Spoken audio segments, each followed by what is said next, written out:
Hello and welcome to Contact Sport. I'm Paul Kennedy. The Kookaburras have won a third consecutive Champions Trophy led by master coach Rick Charlesworth. The Aussies beat England 4-0 in the final. Let's look at the highlights. Crowd comes hushed. Out comes the ball. Dornan takes it. Oh, it's a wonderful finish through the goalkeeper rather there. And England fall behind to the first penalty corner of the game. Given away there by Jackson. Clashing there with Turner. He's got to be careful in that 23 metres. Turner did well. Abbott slams it home. England are 2 down. Desperate defending there again by England. Ashley Jackson in his own circle. It's not where England want him to be playing. Oh, it's a wonderful strike. What a goal. England are going to protest this one. Wonderful strike. Terrific strike there. Abbott.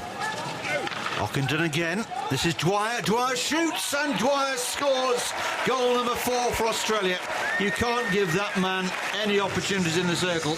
Peter Nicholson, they're the team manager, but it will count for nothing. It's all part of ancient history now. Australia are once again the Champions Trophy winners. And just as 25 years ago, when Rick Charlesworth was part of an Australian team that beat then Great Britain and ended as Champions Trophy winners, they've done it again, this time against England.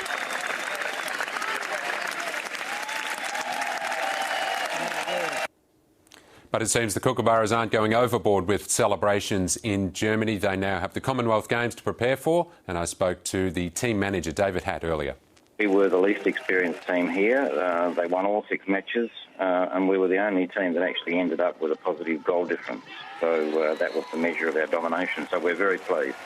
And David, just finally, what work do you have to do now between now and the Commonwealth Games? And I know they're going to play those matches in the middle of the day in the very, very hot weather, and you've got a reduced squad. So what are the obstacles between now and then? Well, the boys will be getting conditioned. The National League finals will be held in August or later this month. Then we play a series against Argentina in Sydney and in Perth. And then on to the Commonwealth Games, and you're right, we're not happy with the scheduling of the games or the matches themselves in Delhi because it's liable to be 35 degrees or warmer, and that won't suit anybody. I mean, we're as fit as any other side, but I think it's the scheduling leaves a little bit to be desired, but I suppose there are other factors that the organisers have to take into account. To another national team preparing for the Commonwealth Games now, and Australia beat Jamaica in netball yesterday by 21 goals. Joining me to analyse the performance of the team, among other things, is co-captain of the Melbourne Vixens, Bianca Chatfield. Thanks for joining us. What did you think of the match yesterday? Was it more or less a training run for the Australians? Look, it was. I expected the scoreline to be like that. Jamaica don't have their full-strength team out here, which the Australian team are very disappointed about. We wanted to see them at their full strength before we go to the Commonwealth Games. But I think that they're going to improve over the next few test matches, and it's still great for them to get out there on court, the Australian girls, and get used to each other. What can you tell us about this squad? Obviously, your omission last week was big news. Is it obvious that they're trying to blood younger players? Is that what you put it down to? I think so. For me, obviously, I'm bitterly disappointed that I'm not in the side. But they said that they wanted to take a risk with some players. For netball, Commonwealth Games is good, but World Championships next year is the pinnacle for our sport. And, as a player, Commonwealth Games means the most to me, but, in terms of Netball World Champs. So I think they're testing different combinations, seeing what's happening, and, and I've got the option to come back in January and, prepare myself for World Champs, and hopefully I'll be successful. And how have you been able to rationalise that? Obviously, the disappointment is twofold because you played in the Commonwealth Games in 2006 when you lost that match to the New Zealand team. Yeah, absolutely. And that's the hardest thing, I think, is that you've been on such a massive journey with all the girls for the past 8 years that I've been in the team. So when we got silver, we were disappointed, and we'll set our goal for 4 years' time in India to win that gold medal. And, I'm shattered I won't be a part of it, but I'm the type of person that always has to be positive, and I'm not going to let it get me down, and I'm not going to let it stop me from playing anymore. I just want to keep going and see what else I can achieve now in this sport.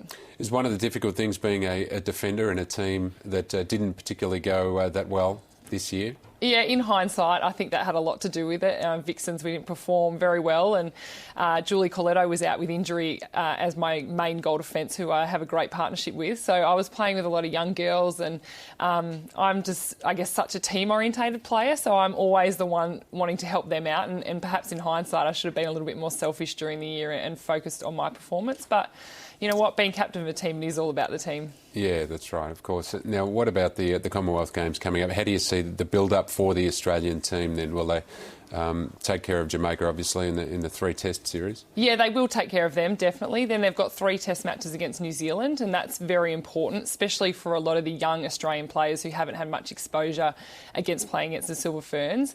And then they don't come up against England, but they will be a main threat, I think, at the Commonwealth Games as well. So it'll be exciting. I think this is the first time where you couldn't really pinpoint that Australia and New Zealand will definitely make that final. Is that because the English players have been exposed to the Trans-Tasman competition? Absolutely. English and Jamaican girls have been in our competition, and that's just giving them so much more time playing against the Australian style, which has always been what's kept us up there at the top of our game for years. So it'll be exciting to see what's going to happen.